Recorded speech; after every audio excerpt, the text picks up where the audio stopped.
Hola, bienvenidos de nuevo a un webinar más de Bilib, el Centro de Desarrollo de Competencias Digitales de Castilla-La Mancha. Bilib es un centro de la Fundación de Parque Científico y Tecnológico de Castilla-La Mancha para el desarrollo de actuaciones de capacitación e impulso digital de la ciudadanía en colaboración con la Dirección General de la Administración Digital. Bilib se encarga de acercar las tecnologías de la información y la comunicación al conjunto de la ciudadanía castellano-manchega. Para ello, y para lograr la plena integración y digitalización de Castilla-La Mancha y su ciudadanía, Bilib desarrolla, crea y pone a disposición de los castellano-manchegos una serie de servicios gratuitos plenamente accesibles.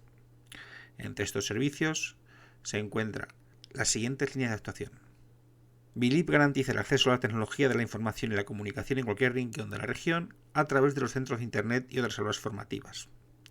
Además, pone a disposición de la ciudadanía formación presencial y online a través de los centros de Internet y la plataforma Formados. Bilib cuenta con un programa formativo online y gratuito de máxima calidad llamado Escuela de Profesionales Digitales, programa dirigido a formar al alumnado en las capacidades y competencias necesarias en el mundo digital actual. Bilib ofrece un servicio de asesoramiento gratuito a emprendedores profesionales y empresas a través de la red de asesores TIC de Castilla-La Mancha. Bilib también diseña programas formativos en colaboración con entidades y asociaciones del tercer sector cuyo ámbito geográfico de actuación es Castilla-La Mancha a través de convenios y colaboraciones.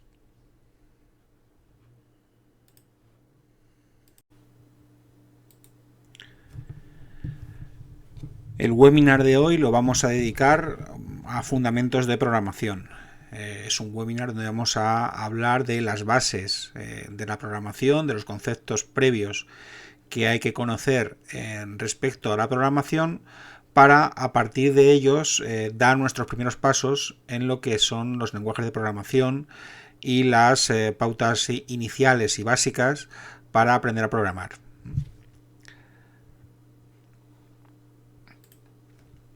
El contenido del webinar lo tenéis ahí desglosado en la diapositiva.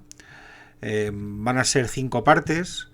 Una primera de introducción donde hablaremos de lo que son lo que es la programación, lo que se entiende por programación, por el código que se usa en la programación.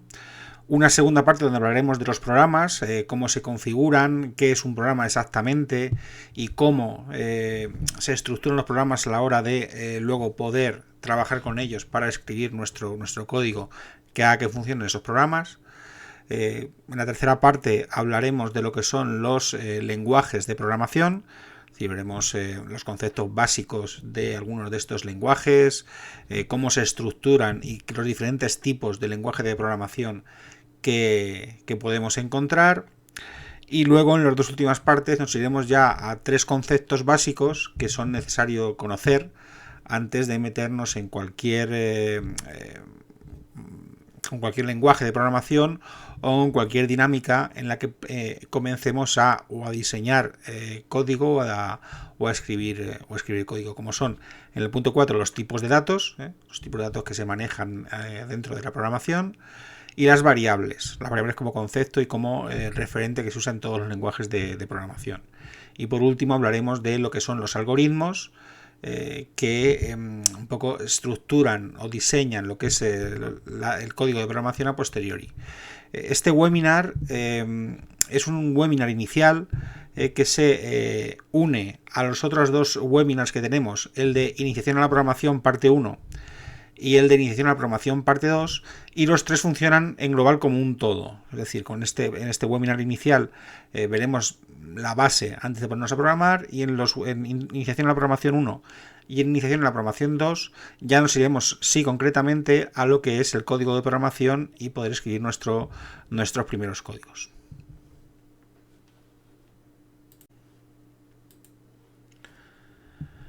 Vamos a comenzar con el primero de los puntos que hemos indicado, que es la introducción, donde vamos a hablar un poco del concepto y la idea de lo que es programar y lo que supone aprender a programar.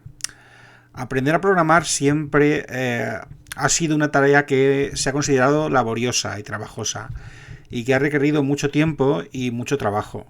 sentarse delante de un ordenador para escribir todo el código que hace falta para que creemos un programa completo que funcione y que tenga además una finalidad concreta, requiere, por un lado, una gran dosis de paciencia y por el otro, tener unos conocimientos básicos que nos permitan crear ese programa.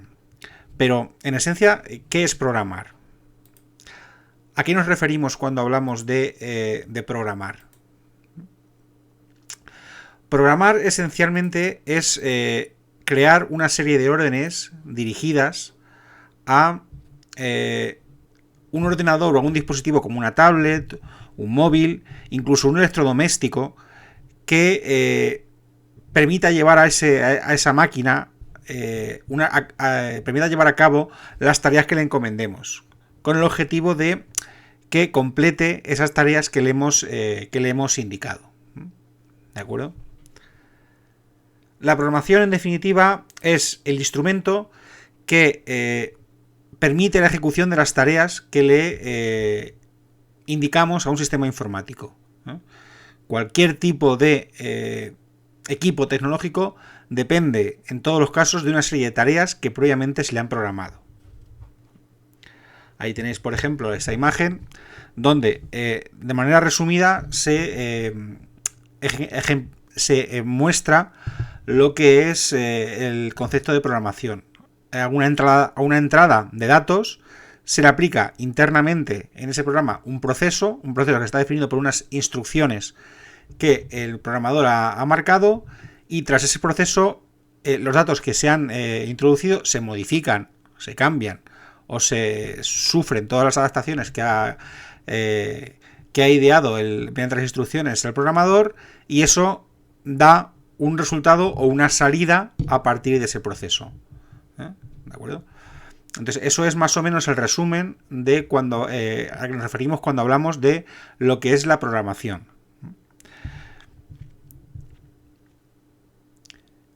¿Qué usamos para conseguir o para realizar esa programación? Lo que usamos básicamente son los lenguajes de programación. Los lenguajes de programación son los instrumentos o las herramientas con las cuales creamos los programas que contienen las instrucciones que se dan a la máquina para que esta máquina ejecute la acción que hemos planificado que vaya a realizar ese programa. Pero prácticamente como tantas máquinas hay, pues también hay muchas maneras de enviarles esas órdenes o esas instrucciones mediante los diferentes lenguajes de programación. Seguramente habéis oído hablar de varios de estos lenguajes de programación: PHP, Java, Python, C++ o C++, JavaScript, Visual Basic, ASP. Hay mucha variedad de lenguajes de programación. Todos ellos son diferentes lenguajes o diferentes maneras de realizar o de programar esas instrucciones, y cada uno cuenta con sus propias reglas y conceptos. En este taller lo que vamos a ver no es tanto que aprendáis a manejar cada uno de esos lenguajes de programación, porque manejarlos de manera compleja supone, lo hemos indicado al principio, mucho tiempo y mucho trabajo, mucha dedicación. Tampoco buscamos que os introduzcáis en esos lenguajes de programación. Lo que sí planteamos desde este webinar es que conozcáis las estructuras y conocimientos previos que prácticamente todos estos lenguajes de programación manejan a la hora de iniciarse en ellos. De esa manera, como hemos estructurado este webinar es que conozcáis a través de él las nociones básicas de esos fundamentos de programación que comparten casi todos los lenguajes y que son básicos para introducirnos, dar esos primeros pasos dentro de cada uno de esos lenguajes de programación. De manera que cuando busquéis iniciaros en cada uno de ellos, contéis con la ventaja de que ya partís con una base más o menos sólida que os puede ayudar a acortar ese proceso de manejar esos lenguajes de programación. En las siguientes webinars que veremos, el de Iniciación a la Programación 1 y Iniciación a la Programación 2, veremos de manera más amplia todas estas estructuras que esos lenguajes de programación comparten y manejan, las diferentes estructuras de control y demás. Las veremos de manera más detallada en los dos siguientes webinars que veremos.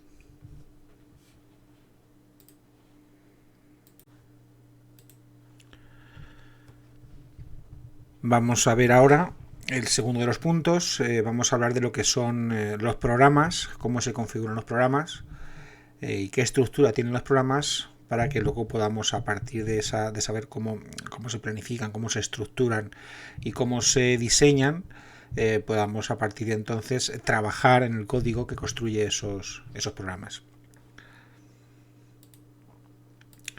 Como hemos señalado antes, un programa es una secuencia de instrucciones que han sido escritas en un lenguaje de programación concreto.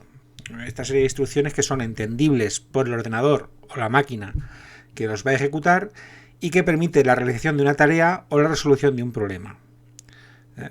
Es importante tener claro que para poder resolver un problema, el que escribe ese código, esas instrucciones, debe tener claro cómo se resuelve el problema, para luego un poco traducirlo a lo que es código, y ese código va a formar el programa que va a resolver ese problema. Si el objetivo del programa es la resolución del problema, lo primero que tenemos que considerar es que las formas de resolver ese problema o esa dificultad no son únicas. Es decir, a la hora de programar tenemos que tener muy claro que se puede llegar por múltiples caminos a los mismos lugares o a las mismas soluciones. Los programadores luego un poco definen o estructuran qué camino han escogido para resolver ese problema o para construir las instrucciones que un poco modifiquen esos datos de entrada para poder ofrecernos una solución después de ejecutar el problema. No solamente es diferentes caminos, sino que además se puede realizar con diferentes lenguajes de programación, cada uno con sus sintaxis y con sus reglas específicas.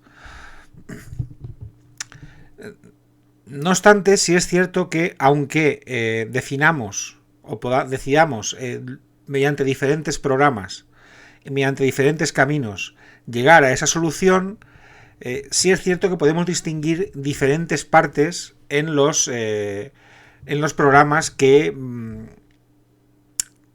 se van a ejecutar. Es decir, hay unas partes que son comunes independientemente de la línea que sigamos para realizar esa programación, esa instrucción que nos resuelve el problema. Los principales son tres apartados que tenemos que tener claro. Por un lado, la entrada de datos, por otro el procesamiento y por otro la salida de resultados, que es lo que hemos visto anteriormente en el gráfico, donde veíamos que hay una entrada de datos, instrucciones que recogen datos de un dispositivo o periférico para ser almacenados en la memoria principal y que están a la espera de su proceso posterior. Después de ese hay un procesamiento, que es la parte del programa que engloba las instrucciones encargadas de procesar los datos recogidos anteriormente. Los resultados se almacenan de nuevo en ese dispositivo después de ese procesamiento. Y en tercer lugar tenemos la salida de resultados, que son las instrucciones del programa que recogen los resultados obtenidos en la fase anterior, en la fase de procesamiento, y que los envían a los dispositivos que les mostrarán a quien lo solicite, sea otros programas o sean otros usuarios. En esta diapositiva lo que veis es un poco el ciclo que se sigue a la hora de diseñar un programa. Es un cliente que llega con un problema que requiere, en este caso, busca la solución a través de un programa que le vas a ejecutar esas instrucciones para ofrecerle la solución. El programador, cuando llega el cliente con ese problema, lo que hace es ejecutar o, digamos, programar las diferentes etapas que van a suponer la construcción del programa que le va a dar la solución al usuario. Eso hace que el programador define las diferentes etapas, una de planificación, otra de escritura de código y otra de ensamblado de todo el código que ha creado. Y al final del proceso lo que tiene es una solución del problema. Lo que tiene es un programa que ejecuta las diferentes instrucciones que ha programado el programador para, empaquetado de manera que se instale en un programa, ese programa lo que hace es resolver el problema que le ha planteado el cliente inicialmente. ¿De acuerdo? Entonces, ese programa a partir de entonces está a disposición del cliente y de los usuarios que van a usar ese programa. Ese es más o menos el ciclo que se sigue cuando hablamos de crear un programa. Es importante en este punto señalar que las diferentes etapas que el programador define o trabaja para construir el programa están ya muy definidas en lo que son lo que es el estudio de la programación. ¿De acuerdo? Son las diferentes etapas que vamos a ver en la siguiente diapositiva. En esta diapositiva lo que vemos son las tres fases de que un programador debe seguir o debe pautar para diseñar un programa. Están por un lado la fase de análisis del problema, por otro la fase de diseño de la solución y por último la fase de construcción de la solución. De estas tres fases que definen la construcción de un programa para ofrecer a un cliente que resuelva un problema, la única parte que supone realmente escribir el código en diferentes lenguajes de programación, es la última, es la fase de construcción de la solución. El 66% de todo el proceso que lleva a la construcción de un programa supone ni siquiera escribir una línea de código. Es decir, porque en la fase de análisis del problema es una fase donde debemos entender qué debe hacer, qué requisitos debe cumplir el programa para ejecutar exactamente lo que se precisa. Es decir, estamos analizando el problema y un poco a partir de ese análisis del problema, en la fase 2 diseñamos la solución. En esa fase lo que tenemos que hacer es detallar las partes que van a componer el programa previamente a sentarse delante del equipo a programar. Daos cuenta que la fase 1, análisis, y la fase 2 de diseño no requieren escribir ni un solo código de programación. Es únicamente cuando hemos analizado el problema y a partir del análisis del problema hemos diseñado cómo va a ser la solución, cuando en la tercera de las fases hablamos de construir la solución, que la construcción de la solución sí supone implementar el programa a partir del diseño realizado y atendiendo a los criterios que se han definido en el análisis. ¿De acuerdo? Esta vez sí hablamos concretamente de empezar a escribir código. Nos referimos, es la única fase donde se escribe código. Pero es importante que entendáis que en la construcción de programas engloba no solamente la parte de escribir el código, sino que es tan o más importante las fases de análisis y las fases de diseño. Eso hará que, bien ejecutadas esas dos fases, la de análisis y la de diseño, la fase de construcción sea la más sencilla de ejecutar de las tres. ¿De acuerdo?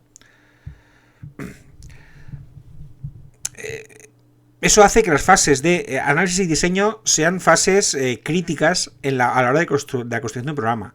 Cuanto más tarde se detecta un error a la hora de construir programas y de escribir el código que los va a formar, cuanto más tarde se detecta un error, es más costoso corregirlo. De ahí que los buenos analistas de programación y los buenos diseñadores de construcción de programas estén muy bien valorados dentro de lo que es el diseño de programaciones, el diseño de programas, ¿de acuerdo? Un error en la etapa de análisis, como puede ser entender mal algún aspecto del programa, puede implicar mucha pérdida de tiempo y recursos luego en las fases de diseño o en las fases de construcción. Si hay un error que detectas en la fase de diseño, debes volver a la fase de análisis y volver a ejecutar todo el análisis del problema. ¿De acuerdo? Entonces es importante que cada una de las fases esté muy bien ejecutada. Es importante también que al finalizar cada etapa tratemos siempre de asegurarnos de que avanzamos correctamente en la construcción de esa solución. ¿De acuerdo? Un poco el resumen de todo esto es esta imagen que veis aquí, que define un poco el proceso o el ciclo general que lleva a la creación de un programa con el fin de ofrecer una solución a un problema. ¿De acuerdo? Y que estructura los tres elementos o los tres individuos que están directamente relacionados con la construcción del programa, como es el cliente, el programador y por último el usuario que va a usar ese programa. Que el cliente y el usuario habrá veces que es la misma persona, pero en otros casos no. En otros casos el cliente puede contratar a un programador para que ejecute o construya una solución, un programa que va a vender o que va a instalar en equipos que van a usar otros clientes. No tiene por qué ser el cliente el mismo que va a usar el programa, ¿no? ¿De acuerdo? Entonces el cliente lo que hace es contratar al programador y el programador construye un programa que luego el usuario va a usar. El programador en sus fases sigue ese proceso que hemos visto, que tiene las etapas, la etapa de análisis, la etapa de diseño y la etapa de construcción o de implementación. ¿De acuerdo? Es un poco este gráfico que veis ahí, este dibujo, define un poco todo el ciclo de creación de programas, en cuanto a los que están relacionados directamente e indirectamente con la creación de estos programas. Si vemos el proceso de creación de programas y vemos el tipo de ciclo de Internet de desarrollo y programación que supone, lo que vemos exactamente es cómo funciona el modelo de diseño de programas a nivel global y qué pautas y pasos previos hay que seguir a nivel conceptual y de planificación antes incluso de ponernos a escribir una sola línea de código. ¿Vale? En este gráfico vemos que el programador, hasta que llega al usuario, usa un ambiente de desarrollo. Ese ambiente de desarrollo tiene un editor, ¿no? Un editor de código, y ese editor de código crea un código fuente, que es el que va a leer luego el programa, el que va a ejecutar el programa. ¿De acuerdo? El código fuente está escrito en un lenguaje de programación y está traducido por un compilador. El compilador está presente en ese ambiente de desarrollo que el programador, en ese ambiente de desarrollo, cuenta con diferentes herramientas. Una de ellas es el editor, como hemos visto, otra es el compilador. ¿De acuerdo? Pues el código fuente con el compilador lo que hace es traducir el programa a un código ejecutable que es el que se va a instalar en los equipos que van a usar los usuarios. ¿De acuerdo? El compilador entiende tanto el código fuente como el lenguaje de programación y lo compila a un lenguaje, o digamos a una funcionalidad que es el código ejecutable, que es la que se instala donde lo va a usar el usuario. ¿De acuerdo? Y es el usuario el que, ejecutando ese programa, digamos, todo el código que el programador ha creado, lo va a poner en funcionamiento para que resuelva ese problema que necesita darle una solución por parte del usuario.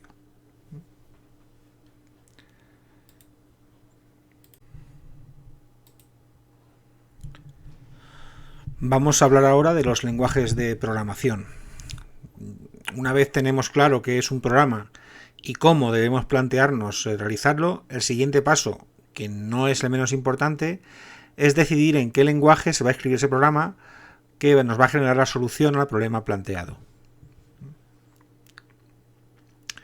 Es importante indicar en este punto que prácticamente cualquier lenguaje de programación es capaz de procesar cualquier tipo de dato y ofrecer a partir de ese procesamiento un resultado.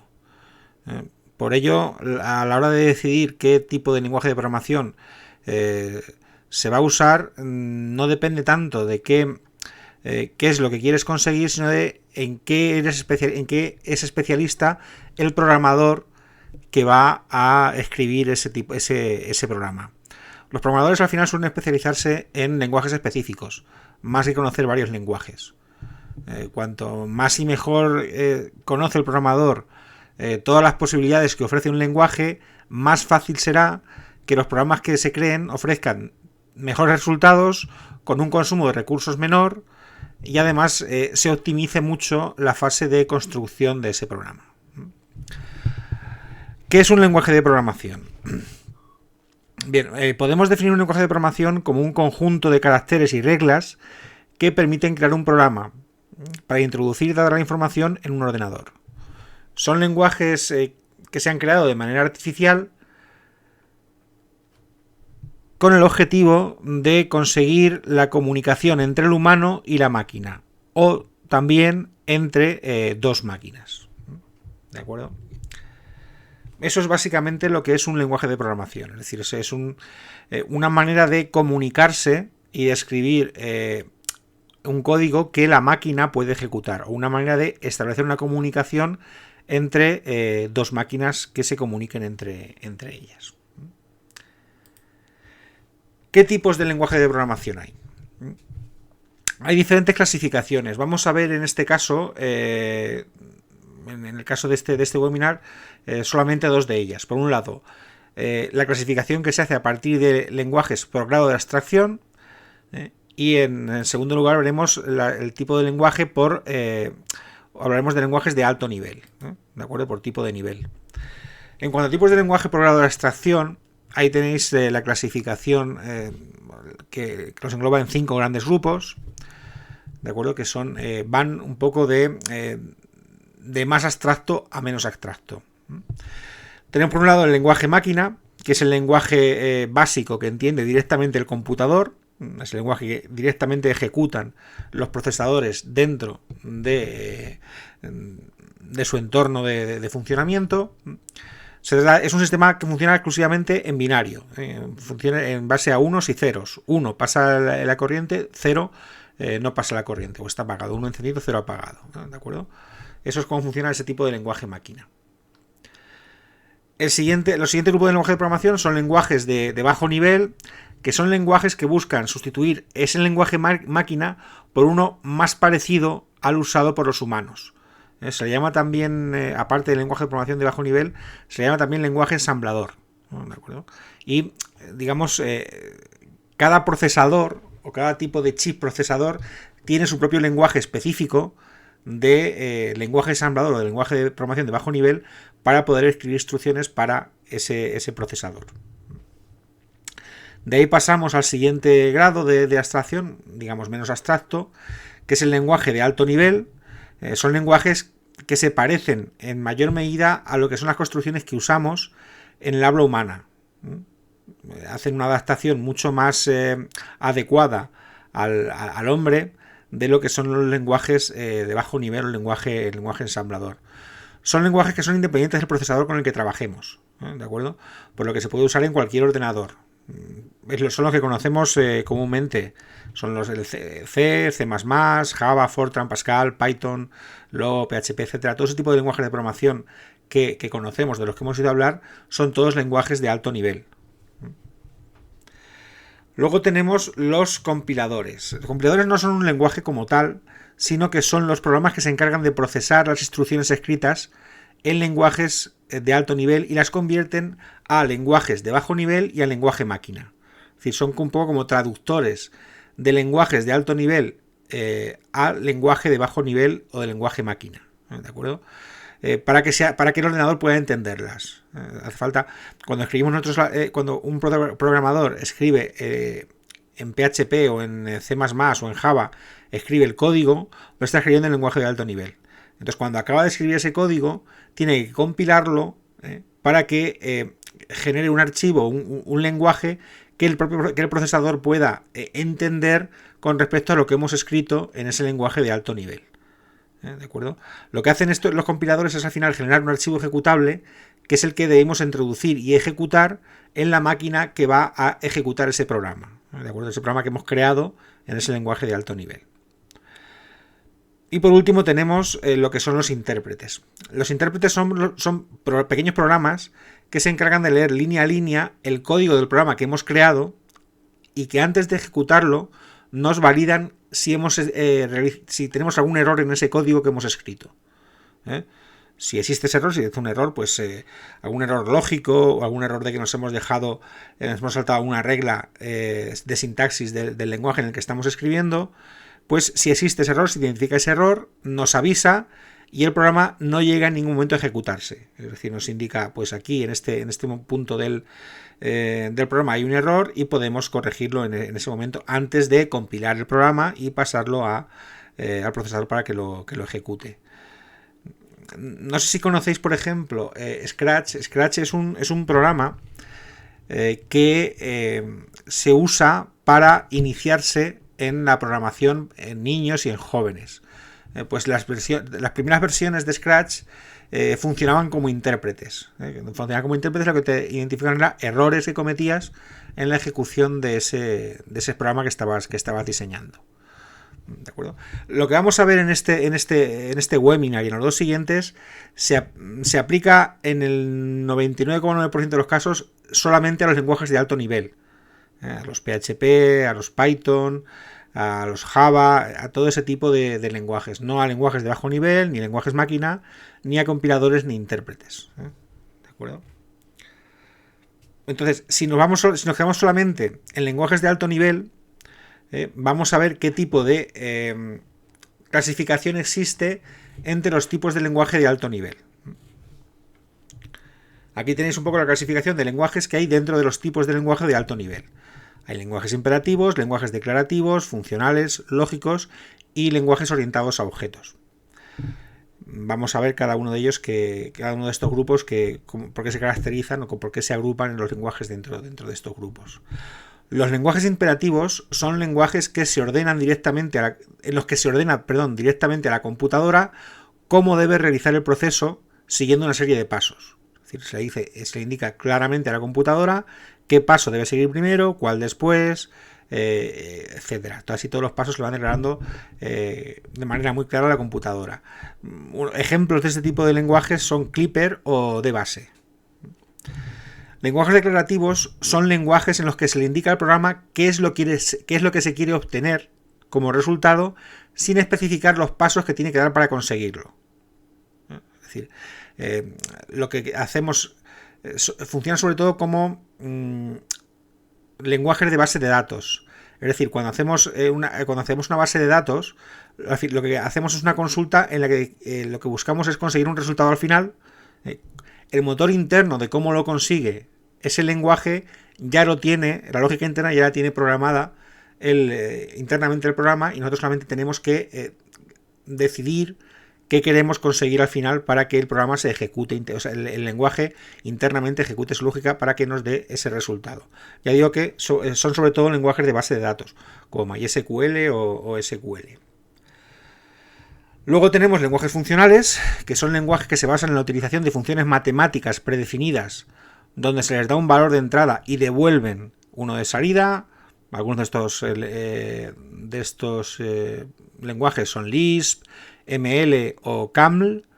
Son ejemplos de ese tipo de lenguajes que tienen ya definidos internamente qué operaciones se ejecutan y le pasamos unos datos de entrada, los procesa y nos da unos datos de salida. Luego tenemos el tipo de lenguajes lógicos, que son lenguajes que realizan tareas utilizando siempre la lógica matemática. La lógica que estudiamos cuando estudiamos matemáticas, pues la tienen internamente ya definida ese tipo de lenguajes. Un ejemplo de este de lenguajes es Prolog. Y por último tenemos los lenguajes orientados a objetos, que si habéis dado vuestros primeros nociones o vuestros primeros pasos informándoos sobre lo que son los lenguajes de programación, este término lo habéis oído hablar porque es el que más en boga está de hace unos años hacia acá. Este tipo de lenguajes, que es la mayoría de los que conocemos, funcionan creando un sistema de clases y objetos que buscan seguir procesos muy similares a lo que es el mundo real. Porque al final, cuando se define una clase o un objeto, se define primero cómo se relacionan entre clases, cómo se relacionan entre objetos, ¿de acuerdo? Cómo interactúan entre ellos. Los objetos y las clases funcionan como entes propios que tienen sus atributos, que tienen su comportamiento específico que define el programador, y que una vez que están clarificados y definidos, interactúan entre ellos acorde a unas reglas que se han definido. Ya digo que la mayoría de programas o de lenguajes de programación que conocemos, Java, Python, C++, PHP, ASP, JavaScript incluso, son lenguajes orientados a objetos. Vamos a ver ahora los principales programas principales lenguajes de programación, un poco sus características para que conozcáis un poco cómo funcionan y de dónde vienen y cómo se estructuran ese tipo de lenguaje.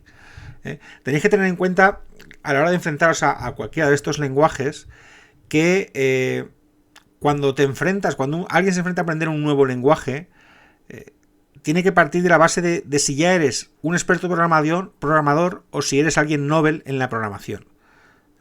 ¿De acuerdo? Si eres alguien ya has programado en otros lenguajes, cuando te inicies en otro lenguaje, lo primero que vas a necesitar saber es la sintaxis propia de ese lenguaje. ¿De acuerdo? Una vez te familiarices con ella, vas a poder construir cualquier tipo de programa de manera quizá no óptima en cuanto a tiempo, pero sí de manera eficaz en cuanto a vas a conseguir el resultado final que buscas. ¿De acuerdo? Porque al final todos los lenguajes contienen bases de funcionamiento y bases de lógica comunes entre todos ellos. ¿De acuerdo? Entonces, conocer la sintaxis es un poco la que diferencia el poder escribir en uno o en otros lenguajes. Y como digo, vamos a ver ahora algunos de estos lenguajes, un poco que los conozcáis, el término y cómo funcionan. El primero que vamos a ver es Java. Java es el lenguaje de programación que más se está usando actualmente. Se desarrolló en 1995 por parte de Sun Microsystems. Y la principal característica que tiene, y lo que hace que sea de los más usados actualmente, el más usado actualmente, es que es un lenguaje muy versátil. Es decir, con este tipo de lenguaje, con Java, puedes construir prácticamente cualquier tipo de programa, desde aplicaciones web, programas de ordenadores, apps de Android, juegos, etcétera. ¿De acuerdo? Una de sus principales ventajas, además, es que es independiente del hardware que se use. Es decir, tú escribes un programa en Java y lo podrás ejecutar tanto en un móvil como en un PC, como en un intérprete de Java. ¿De acuerdo? Podrás ejecutarlo en cualquiera de ellos. No hay... no depende... No hace falta que construyas versiones específicas construidas en desarrolladores específicos para un tipo de plataforma determinado. Digamos, la funcionalidad es similar independientemente de la plataforma. Luego la plataforma será más potente y lo ejecutará más rápido, o será menos potente y o no podrá ejecutarlo o tardará más en ejecutarlo. Pero no depende de la plataforma lo que es el lenguaje de Java. Java es también además un lenguaje muy estable y seguro, que cuenta con muchísima documentación que cualquier programador puede acceder a ella para poder documentarse y aprender de la mejor manera cómo programar con Java. Es un lenguaje que está orientado a objetos. Se define mucho la sintaxis porque es un lenguaje que está basado en clases. Es decir, en su concepción original ya se pensó que trabajase con clases y con objetos. Por ello, cuando ahora no vais a programar con Java, pero cuando os iniciéis a programar con Java, veréis que lo primero que hay que escribir cuando escribes un código de Java es definir una clase. ¿De acuerdo? La primera línea de código que hay que escribir con Java es siempre escribir o definir una clase. Una clase además que tiene dos características específicas. Y es que debe llamarse exactamente igual que el fichero que contiene esa clase, que contiene ese programa. Y la clase se llama... debe estar definida como una de sus características, uno de sus atributos es que sea una clase pública, que todo el resto del fichero de las instrucciones que hagamos puedan acceder a ella. ¿De acuerdo?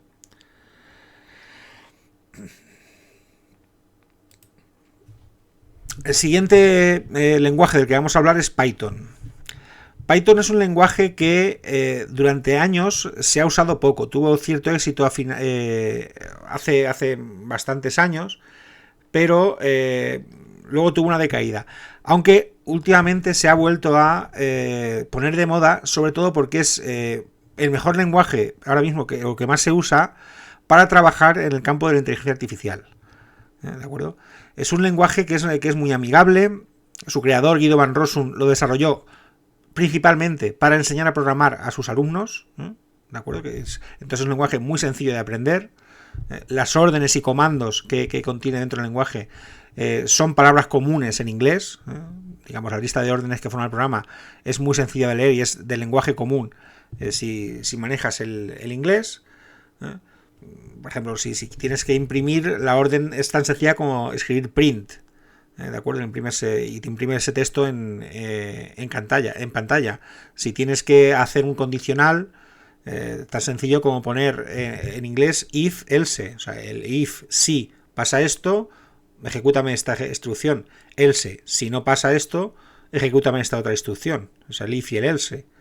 Entonces, es un lenguaje que es muy sencillo de aprender y además muy sencillo de leer. Cuando retomas código que ha escrito otro programador, Python es muy sencillo que enseguida identifiques las construcciones lógicas, las construcciones de control que internamente tiene definido el programa que está escrito en Python. Se usa mucho también este lenguaje en el campo de las finanzas, cuando hay que realizar cálculos, aplicar fórmulas o desarrollar interfaces. ¿De acuerdo? El pequeño problema que tiene es que esa claridad también hace que sea algo más lento que otros lenguajes.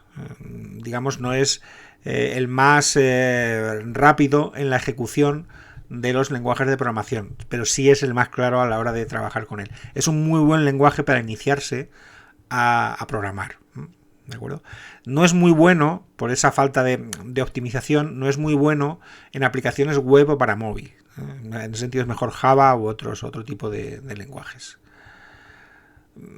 Una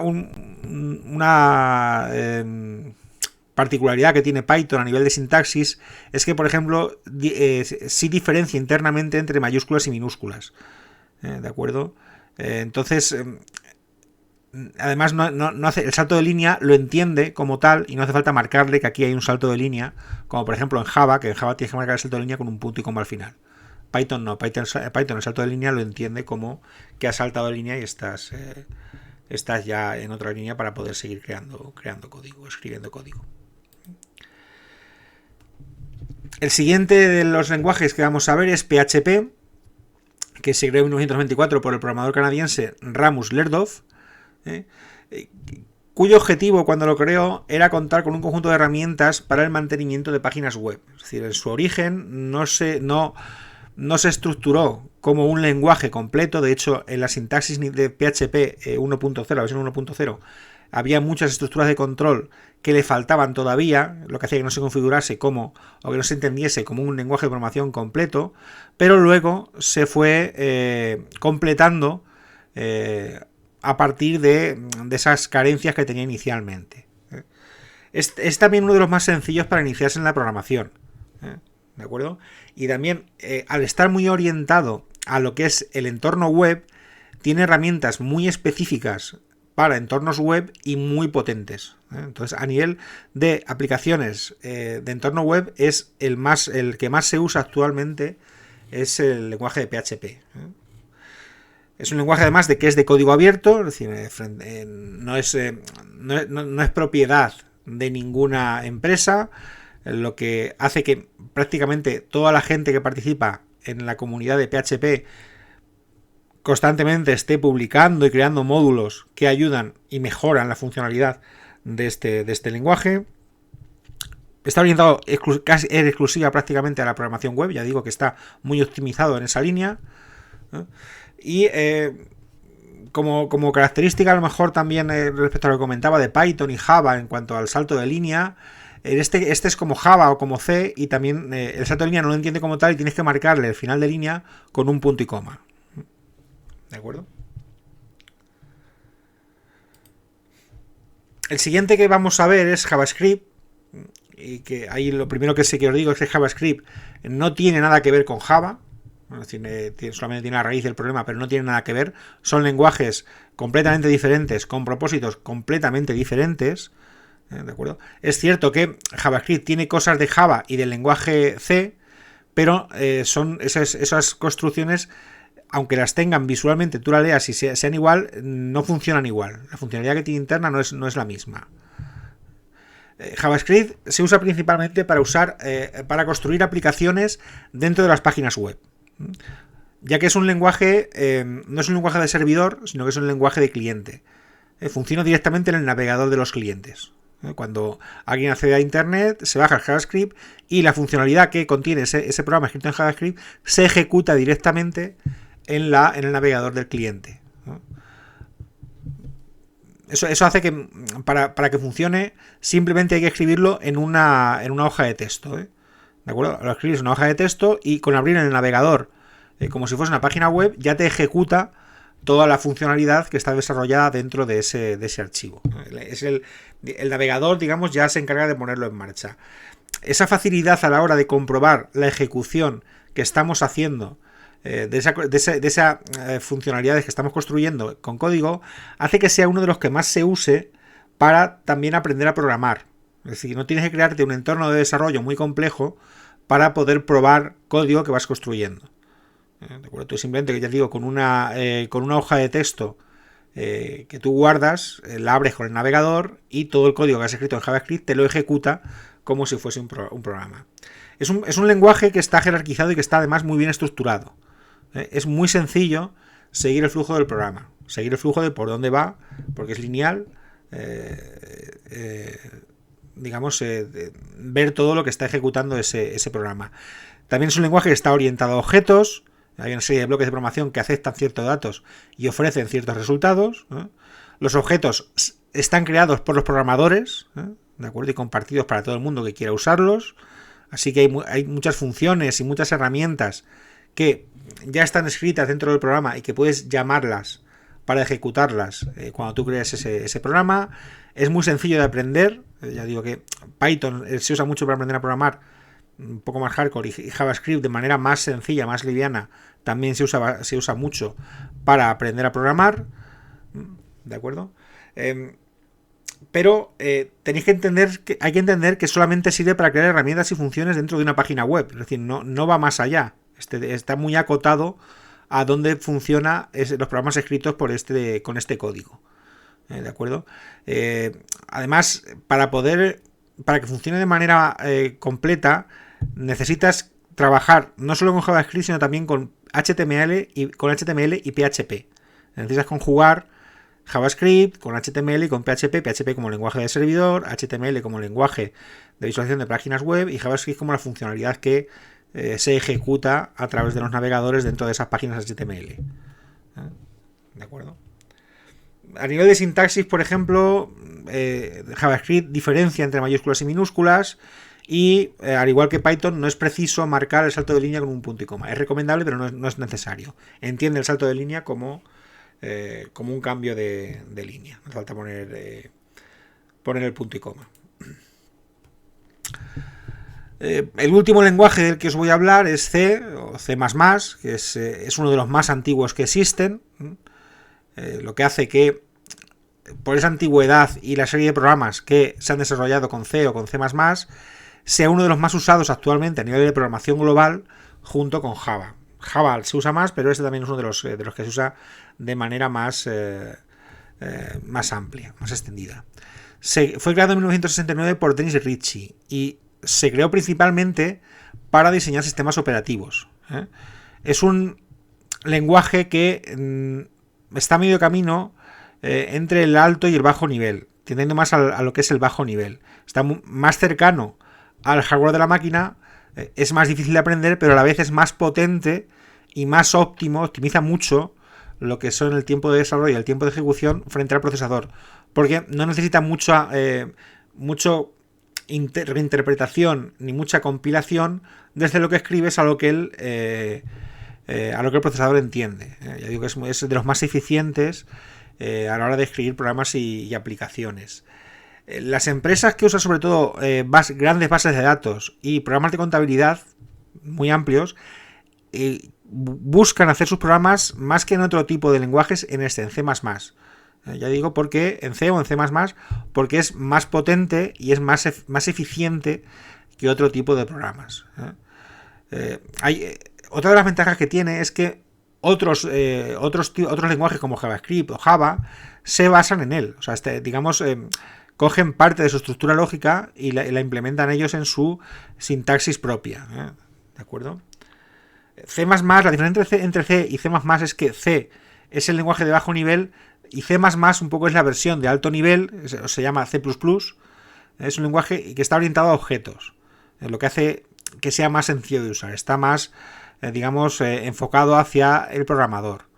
C++ se aprende más rápido que C, es más recomendable para iniciarse que el propio C, ¿de acuerdo? Y a nivel de sintaxis distingue entre mayúsculas y minúsculas, y como Java también necesita que marquemos el salto de línea con punto y coma.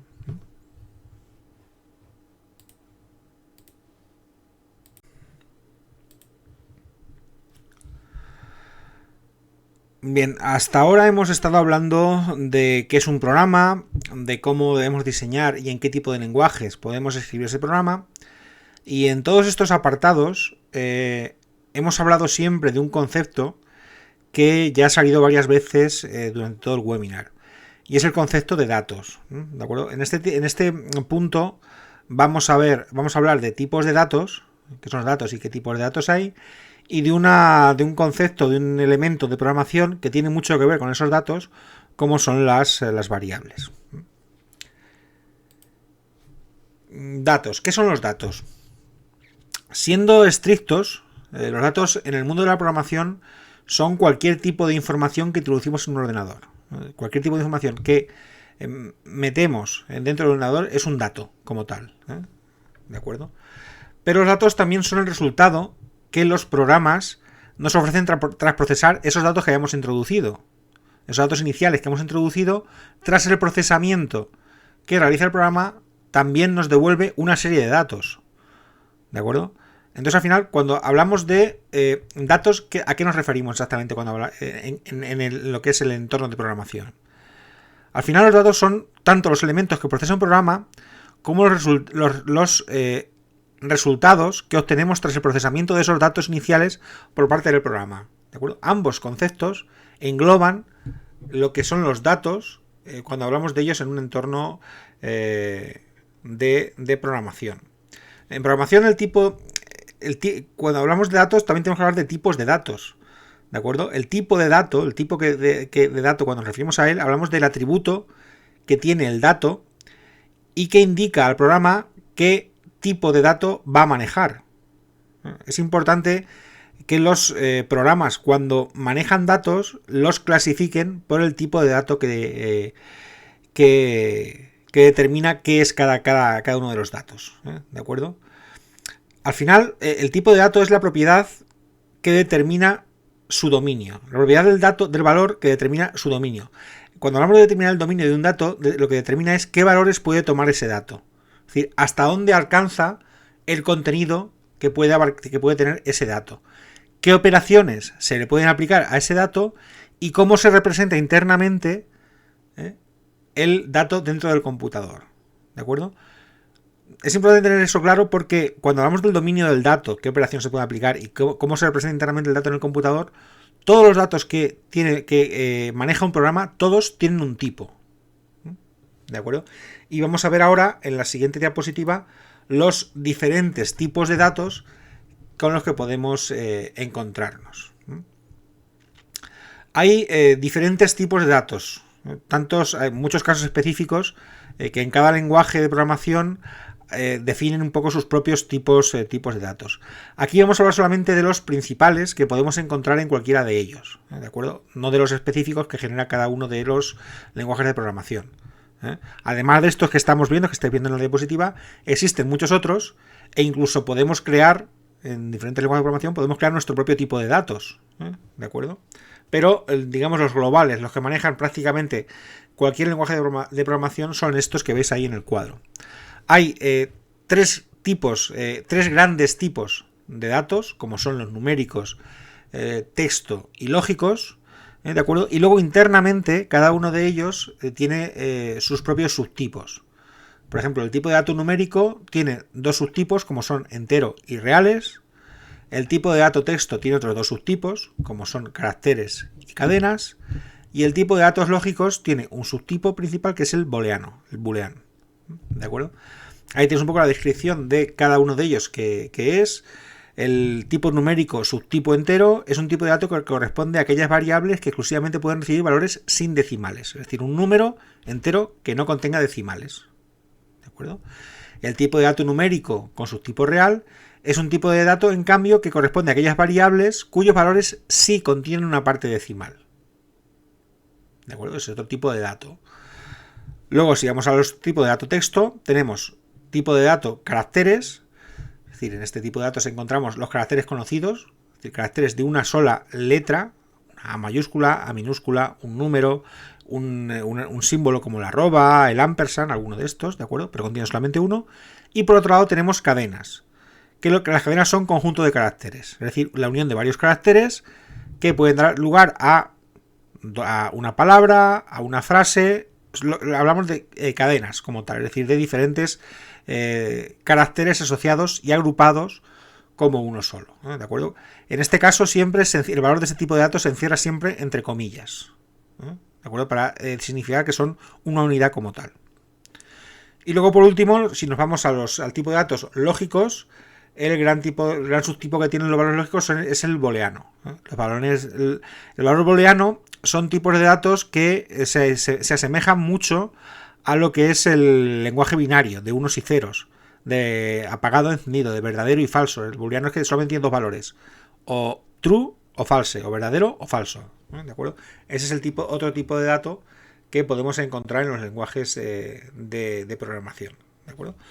Una vez tenemos claro estos tipos de datos, ya digo que estos son los principales, hay muchos más, insisto, cada lenguaje tiene sus propios datos específicos, incluso podemos crear nuestro propio tipo de datos nosotros cuando trabajamos en un lenguaje de programación. ¿De acuerdo? Una vez tenemos claro lo que son los datos y los tipos de datos diferentes que puede tener los datos, por ejemplo, pensad a la hora de sumar enteros y reales. Si un programa lo que hace es sumar números y le pasamos por un lado un número entero y por otro un número real, claro, eso va a afectar o va a modificar el tipo de dato resultante que va a salir. Si le hemos pedido al programa que sume un 1, un número entero, que en este caso tiene valor de un 1, y un número real, que por ejemplo sea el 12,89, el dato que salga no va a ser un tipo de dato entero y real a la vez, va a ser un tipo de dato real. ¿De acuerdo? Digamos, su tipo de dato entero se ha perdido porque el resultado que ha salido es un tipo de dato donde sumar 1, que es un número entero, con 12,89, que es un número real, genera un número real. Luego el tipo de dato se mantiene como real, pero se ha perdido el número entero. El tipo de dato entero. ¿De acuerdo? Entonces, la operación entre estos tipos de los tipos y subtipos de datos también afecta a los resultados y al procesamiento que se tienen de estos datos cuando se ejecuta un programa. Y esto, para poder trabajar con estos datos y de esta manera que comento, para poder introducir estos datos en los programas para que los programas puedan trabajar con ellos, hace falta una herramienta que contienen todos los lenguajes de programación. Esa herramienta es las variables. ¿De acuerdo? Las variables son elementos internos de los programas que el programa se encarga de procesar para trabajar con los datos. ¿De acuerdo? Pero, ¿qué son las variables? Las variables son una especie de almacén interno de los programas que permiten guardar o almacenar en ellas un dato determinado. Da igual el tipo de dato, el subtipo, lo que hace la variable es almacenar dentro de ella el valor de ese dato. ¿De acuerdo? Y a partir de entonces, esa variable dentro del programa funciona con el valor del dato. Esa variable pasa a ser del mismo subtipo que el dato que contiene, su valor es igual al dato que contiene. ¿De acuerdo? Las variables nos permiten trabajar con esos datos y introducirlos en el programa para su procesamiento. Es decir, realmente cuando estamos trabajando, cuando estamos escribiendo un programa, en ningún momento, cuando el programador trabaja un programa, en ningún momento trabaja con el dato directamente. Cuando el programador trabaja con un programa, trabaja con variables. ¿De acuerdo? Son variables que el programador asume que tienen un valor determinado según el dato que contengan en su momento cuando se ejecute el programa, pero cuando está trabajando, el programador solamente está trabajando con esas variables, que va moviendo, que va procesando, que va manejando instruccionalmente para conseguir al final el resultado que quiera conseguir. ¿De acuerdo? Luego será una vez cuando se ejecute el programa, cuando el usuario introducirá el dato, que lo primero que hará el programa será asignarlo a una variable o meterlo dentro de una variable. Y entonces se ejecutará toda la instrucción que el programador ha creado en base a esa variable. Pero la variable tendrá el valor del dato que el usuario ha introducido en el programa. ¿De acuerdo? Creo que aquí lo vais a tener un poco más claro. ¿De acuerdo? Aquí vais a ver un ejemplo de cómo funcionan las variables. Supongamos, por ejemplo, que creamos un programa con dos variables, producto y precio. Las variables una se llama producto y la otra variable se llama precio. Y cuando estemos programando, lo que haremos simplemente será usar esas variables para usarlas en la programación y para procesarlas durante la programación. ¿De acuerdo? Cuando hayamos acabado toda la programación que estamos haciendo y compilemos el programa y el programa lo instalemos en un PC o en un ordenador o en un dispositivo o en una caja registradora, donde sea, que vaya a ejecutar ese programa, realmente el programa internamente no está funcionando con los datos como tal. ¿De acuerdo? El programa internamente está funcionando con una variable que se llama producto y otra variable que se llama precio. ¿De acuerdo?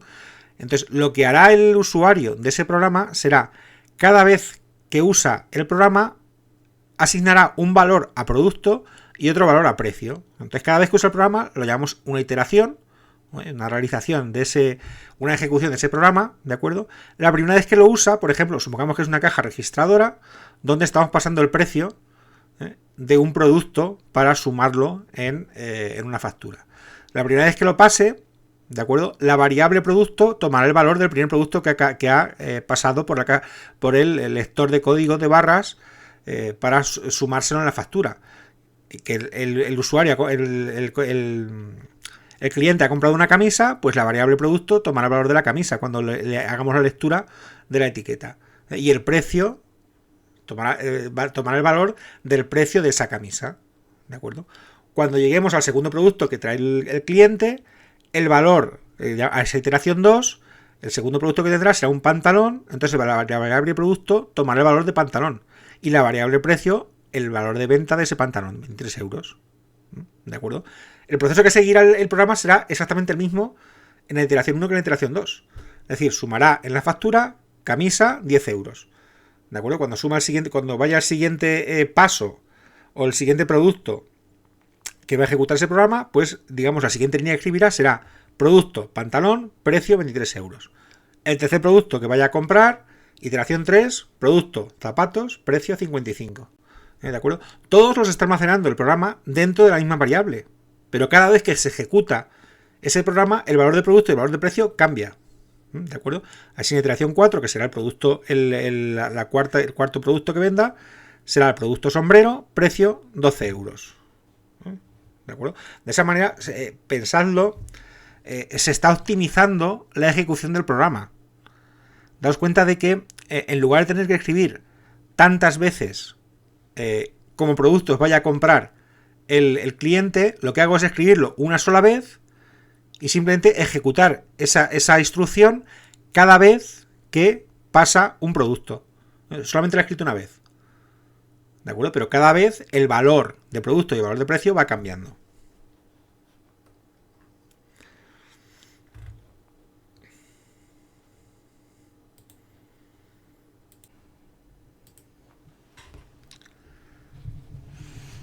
Vamos ahora al último punto del webinar, que vamos a hablar de los algoritmos, como último elemento a tener en cuenta o a conocer antes de meternos ya directamente en los webinars siguientes que veremos con lo que es ya la programación tal cual, de base a códigos, estructuras de control y demás.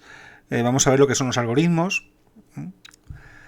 Los algoritmos en esencia son la secuencia de pasos organizados que se deben seguir para resolver un problema. Es decir, cuando hablamos de algoritmos no nos referimos en esencia a la resolución de un problema, sino al desglose que hacemos en los pasos que debemos seguir para resolver un problema. ¿De acuerdo? Cuando hablamos de algoritmos nos estamos refiriendo a un conjunto de instrucciones o de reglas precisas y ordenadas, apiladas una tras otra, ¿no? Y con un horizonte finito que nos va a permitir solucionar ese problema, ¿no? Realizar un cómputo, ejecutar una tarea o procesar unos datos. Cuando hablamos de los algoritmos, realmente lo que estamos tratando de definir con un algoritmo son las diferentes pautas que seguimos a la hora de resolver problemas, de resolver situaciones en nuestra vida diaria. Aunque no hagamos algoritmos únicos hechos en papel para afrontar cualquier cuestión que debemos afrontar en nuestra vida diaria, internamente en nuestro cerebro sí procesamos diferentes algoritmos que nos hacen seguir o que nos hacen procesar cualquier tipo de situación para enfrentarnos a ella y poder darle una solución. ¿De acuerdo? Pues un algoritmo es eso mismo que hacemos mentalmente, pero llevado a papel o a un programa que te permite hacer algoritmos de manera digital, pero básicamente es lo que supone el definir todos los pasos, todas las pautas que se deben seguir para resolver una situación o un problema. ¿De acuerdo?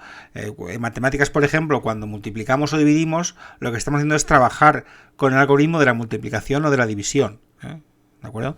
Dentro de la programación, cuando hablamos de algoritmo, nos referimos también a ese tipo de procesos, pero con dos características que debe tener muy orientadas a lo que es posteriormente la programación. Es decir, la descripción de cada uno de los pasos del algoritmo, por ejemplo, la primera que debe tener es que la descripción de cada uno de los pasos del algoritmo no debe contener ningún tipo de ambigüedad. Es decir, los pasos tienen que ser en todo momento claros y explícitos, de un único sentido, de una única dirección, y no deben contener ningún tipo de error. No debe dar lugar a que puedas dudar sobre qué camino se debe seguir. Además, el número de pasos, la otra característica es que el número de pasos que debe contener esos algoritmos siempre debe contar con un final, de forma que el algoritmo en algún momento deje de ejecutarse. ¿De acuerdo? ¿Por qué son importantes los algoritmos en programación? El conocer el concepto de lo que son los algoritmos. Los algoritmos al final son la visualización gráfica de lo que luego vamos a escribir en código. Es decir, si recordáis cuando hablábamos al principio de la fase de análisis y de diseño, los algoritmos forman parte de la fase de diseño. Es decir, una vez que hemos analizado el problema en la fase de análisis, en la fase de diseño debemos definir ese problema que debe resolver el programa, cómo lo va a resolver. Debemos definir los algoritmos que el programa va a ejecutar para poder resolver ese problema. Después, en la fase de implementación o de programación, de escribir el código, simplemente lo que vamos a hacer es esos algoritmos que hemos diseñado, pasarlos a código, o hacerlos código de manera que funcione internamente dentro del programa. Al final, dentro del concepto de fundamentos de programación, los algoritmos son elementos que se definen como completamente independientes de la sintaxis del lenguaje de programación. Es decir, si os dais cuenta, no tiene nada que ver con la sintaxis de programación. Un algoritmo se va a definir previamente a ponernos a escribir ningún tipo de código, ¿no? ¿De acuerdo? Lo que sí sucede es que ese algoritmo nos va a ayudar o nos va a llevar a alcanzar la solución del problema a partir de los datos que hemos definido inicialmente. ¿De acuerdo? Con el algoritmo simplemente lo que vamos a hacer es definir qué es la manera de solucionar el problema que afrontamos en la parte de análisis de la programación. Los algoritmos por eso siempre deben definirse previamente a ponernos a escribir código, ¿no? A ponernos a escribir ese código que al final va a componer el programa. Es importante que antes de iniciarnos o cuando comencemos a iniciarnos en la programación, manejemos el concepto de algoritmo y que hagamos un esfuerzo de trabajar con ellos previamente antes de comenzar a escribir código. Es decir, antes de escribir nuestro primer código, que puede ser lo que se usa siempre, un hola mundo que se escribe en pantalla, ¿de acuerdo? Yo os aconsejo que escribáis o que defináis en una hoja de papel el algoritmo que os va a permitir ejecutar en el lenguaje de programación que queráis realizarlo, un Python, un JavaScript, etcétera, que defináis el algoritmo que os va a llevar a que en vuestra pantalla se escriba un hola mundo, que es lo que se suele hacer como primer ejercicio de código en cualquier lenguaje que se lleva a cabo. Si tenemos nociones previas de lo que son los diagramas de flujo, vais a entender mucho mejor a qué nos referimos cuando hablamos de un algoritmo. ¿De acuerdo? Aquí, por ejemplo, os pongo en esta imagen un ejemplo de lo que es un algoritmo. En este caso, de cara a el funcionamiento de una lámpara de luz. ¿De acuerdo? Vamos a definir qué hacemos de cara a ver si la lámpara funciona o no funciona. ¿De acuerdo? En este caso, por ejemplo, si la lámpara no funciona de inicio, digamos la problemática que tenemos inicialmente. ¿Qué hacemos a partir de entonces? Primer paso, validamos si está enchufada. ¿Está enchufada? Sí. ¿Está enchufada? No. Si no está enchufada, la enchufamos. ¿De acuerdo? Si está enchufada, sí. ¿Sigue sin funcionar? El foco está quemado. ¿Está quemado el foco? Sí. Reemplazamos el foco.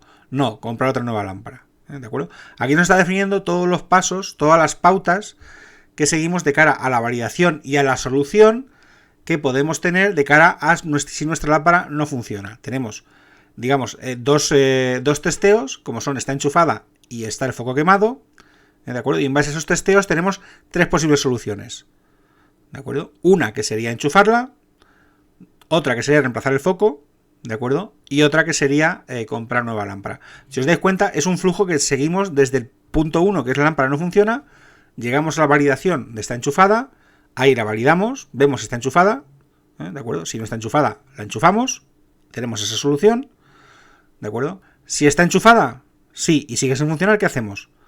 Validamos, ¿está el foco quemado? Si está quemado, reemplazamos el foco, segunda solución. Si el foco no está quemado, es decir, no está enchufada y el foco, está enchufada y el foco no está quemado, la única opción es que la lámpara está rota. Luego la tercera solución que tenemos, comprar nueva lámpara. Es un algoritmo muy sencillo, pero para que entendáis el concepto y cómo funcionan estos algoritmos. Entonces, lo recomendable antes de ponerte a programar o a escribir código en un programa es siempre tener definidos todos los algoritmos, un algoritmo general de todo el programa y luego los algoritmos específicos de cada función específica dentro del programa, ¿de acuerdo? Tenerlos definidos porque estos algoritmos nos van a ayudar a identificar problemas lógicos y problemas de concepto que tenemos previamente antes de ponernos a escribir el programa. Es decir, antes de meternos en una fase 3 que solventar los problemas ahí es mucho más complicado que hacerlo cuando tenemos aquí simplemente en un papel, ¿de acuerdo? Que papel, si te equivocas, pues lo borras o lo tiras y empiezas otra vez. ¿De acuerdo? Entonces, por eso es importante el tema de conocer lo que son los algoritmos y cómo funcionan y qué utilidad tienen en lo que es la programación. Realmente con ellos lo que estamos haciendo al final es definir procesos todos los procesos que va a realizar el programa. Procesos que después internamente vamos a replicar cuando escribamos el código. Al final, en el código, lo que vamos a hacer es, mediante sentencias y estructuras de control, mantener este flujo que vamos en el algoritmo y realizar estas comprobaciones y ofrecer estas soluciones que hemos definido en el algoritmo previamente. ¿De acuerdo?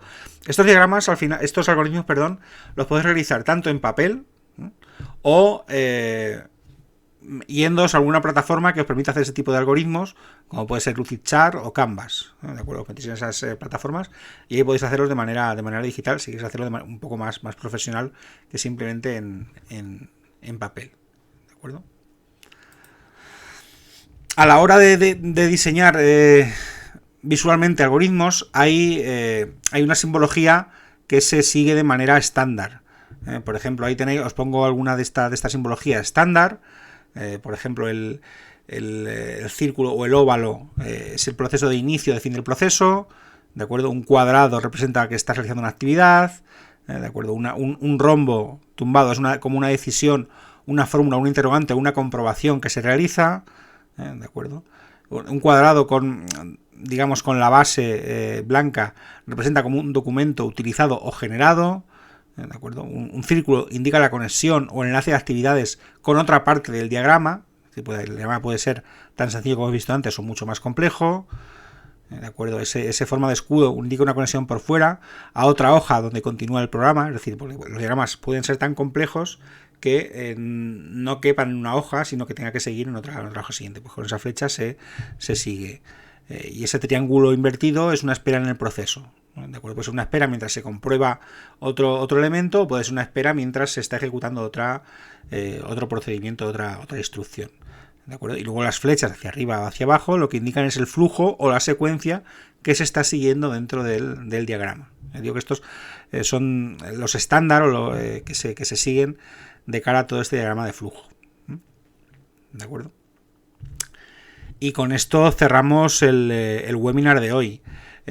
Lo que se buscaba, como hemos comentado al principio, era daros las bases o los fundamentos necesarios y básicos para que deberéis conocer antes de poneros siquiera a escribir vuestro primer código, ¿no? ¿De acuerdo? Conceptos como lo que son las variables, los tipos de datos, lo que son los lenguajes de programación, que veáis los algoritmos que se necesitan trabajar previamente a que nos pongamos a escribir nuestro código, ¿de acuerdo? Pues este era el objetivo de este webinar.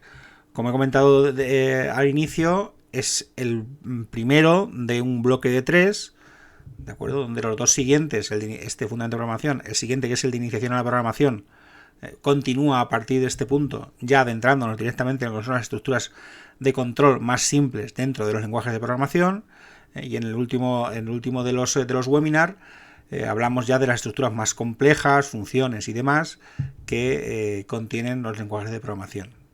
¿De acuerdo? Y nada más, agradeceros la asistencia o la visualización de este webinar. Ahí tenéis dos enlaces donde en believe.es podéis ver toda la actividad que realizamos a nivel de formación y de información que damos a la ciudadanía en Castilla-La Mancha, todas las actividades formativas que realizamos en puntos de inclusión digital, en asociaciones empresariales, etcétera, las tenéis todas agrupadas en believe.es. Y luego tenéis en formados.believe.es tenéis todo lo que es la formación reglada agrupada en esa plataforma para que podáis realizar con vuestro título, con vuestra tutorización, etcétera, donde hay tanto estos webinars que estáis siguiendo, como formación presencial que se sigue a través de esa plataforma, como cursos de formación online de 100, 200 horas que podéis realizar también de diferentes temáticas, todas relacionadas con las tecnologías. Voy a agradecer la asistencia y os espero en la próxima. Gracias.